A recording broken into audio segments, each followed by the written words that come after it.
So you're back in a relationship with R. Kelly, and I mean, he's essentially supporting you and your daughter now. Yes. Okay. At what point did you start going through his tapes and start finding some of the various tapes? That was back in either 99 or 2000. So that was before you actually moved Yes. and came back. Hmm. Okay. Because at one point you actually started taking some of the tapes. I just took one. You took one. Hmm. Okay. The And I one was that you were actually, in. right. I The mean, I one was that you in were actually multiple, in. but I found that I just ran across one that I was in. Okay. Okay. And the tape that ultimately, came out in court later, uh, was that one of the tapes that you saw during that time? No, the one that came out in court is not. The people on the tape, I recognize them, but no, that wasn't one of the tapes that I looked at. Okay. But you went ahead and stole this tape and then you gave it to one of his artists. Yes. Can you say who that was? Yeah, his name was Keith. It was when he was in his group Talent. Okay.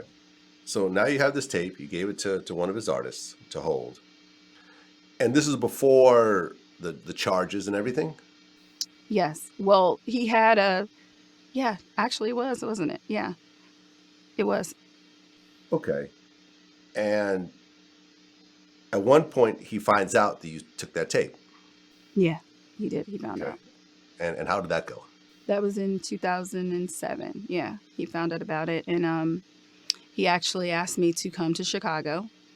And I came to Chicago. We talked about it. He asked me, did I think I could get possession of it?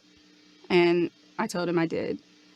And I actually spoke with Keith and got him to come to Chicago with the tape.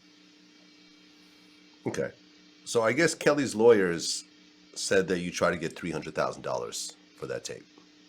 Yeah, no, we didn't try to get anything for anything. Okay, No, so he there was no. actually, no, he did give them money for the tape, but he gave them, it was his idea. He said, I will give you 250,000 for the tape. Okay, but you just offered him $250,000. So, Yeah, he did. He offered them, but they'd be, I mean, when you take it, if somebody offers you some money, I mean, okay. And so were you involved in that financial transaction? Did you get part of that money? I was involved in it, yes, because I was the one who had to convince them to come. I was the one who had to go get the lie detector test done, things like that. So yes, I was. Okay. And can you say how much you got out of that? Um, it ended up being, because it was several trips I had to take, 100,000. Okay, so you got 100 and Keith got 150. He ended up with 100 as well. Okay. 50 never came for no one Okay. So each of you got 100,000 in the end. Yeah. in the end. Okay. So you guys get him that tape back. Did did Keith make copies of it before giving it back? They did. That's why we ended up having to come back multiple times. The Oh, question was, were there more copies? And I guess he said no, and there were. So that was a whole nother trip to come back. the other sex tape comes out. And I remember there was initially some news about it, and I think Wendy Williams was on the radio saying that she'd seen it and she was describing it and so forth. And then I remember I was living in Oakland at the time, and I go to the swap meet, and there it is, like literally, 30 copies laid out on someone's blanket, being sold Right. like a Friday bootleg, basically. A law enforcement source tells CBS News that Chicago prosecutors obtained a new video recording allegedly showing R. Kelly sexually assaulting an underage girl. Lawyer Michael Avenatti says that he gave the video to the Cook County State's attorney. The nearly 45-minute-long VHS tape allegedly shows R. Kelly sexually assaulting a 14-year-old girl. So joining me now is legal analyst and attorney Tanya Young-Williams to talk a little bit about this latest information about R. Kelly. He also spoke to the Associated Press about R. Kelly, and he said that the claims are false and said that the women, or rather an attorney for R. Kelly said that the women R. Kelly, he spoke a little bit about rather the women that R. Kelly meets on tour. I want to play a little bit of what R. Kelly's attorney had to say, and then we can talk about it. In the course of being on the road, met a groupie, and she lied about her age. She certainly always appeared to be an adult. He never knowingly has been with a minor.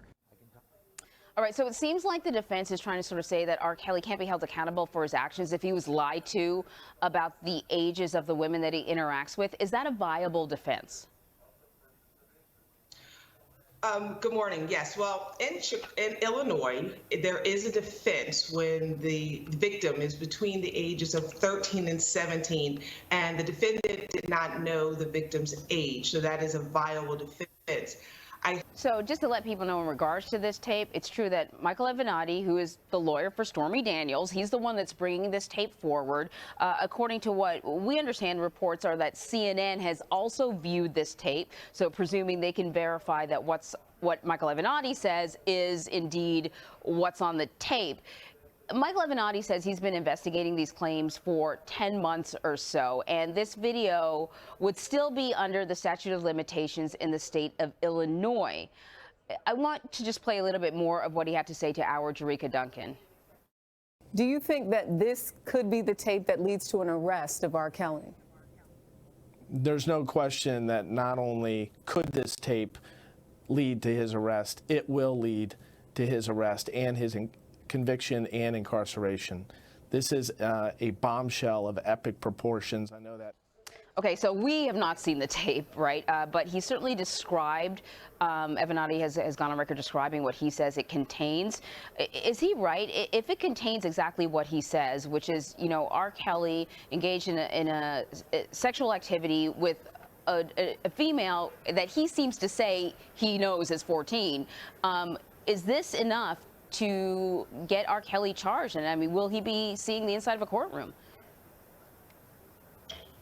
Yes, will he be seen inside of a courtroom is another question. Can he be indicted if this tape is to be believed? Yes, he could be indicted. In Illinois, a stunning story. Lawyer Michael Avenatti. Remember, he was the attorney who represented Stormy Daniels. Well, he says that he is in possession of a videotape showing singer R. Kelly engaging in sexual activity with a 14-year-old girl. Avenatti has shared that tape with CNN. They report they've actually watched the tape. Apparently, it is a 45-minute video of R. Kelly performing a variety of sex acts on a 14-year-old girl. Now, you cannot tell by the footage that she's 14. Here's a statement that CNN posted on their website. The newly unearthed footage, which lasts 42 minutes and 45 seconds, is clear and explicit. There are two scenes on the video, one apparently in a living room and another in a bedroom. A naked man who appears to be R. Kelly is seen performing multiple sex acts with the girl. She is heard calling him daddy multiple times. It is impossible to know her age just from the video. Just this morning, I saw you on the news talking about a third tape. What can you tell us how this will be different than what we saw in 2008 with the trial against R. Kelly? Well, I think it's going to be different on a number of different grounds, or for a number of different reasons. First of all, you're going to have actual victims that I think are going to testify in the trial against R. Kelly. Girls who are going to come forward, young ladies that are going to come forward and talk about the assault and the abuse that they suffered at the hands of R. Kelly time and time again. That's going to be a significant difference. I think the quality of the videotape and videotapes that we've now provided is far superior to what existed back in connection with the trial in 2008. And I want to stop you right there. These tapes are different than the tape that was used. They're completely different. And what year were these tapes taken? They were taken in the late 90s, early 2000s. So the time frame is around the same, but they are entirely different tapes. This is not the tape that was at issue in the earlier trial. It's entirely different. Okay. So now that these tapes are going to be presented, one of the problems in the earlier trial, at least for the prosecution, was that the witness in the tape did not want to cooperate.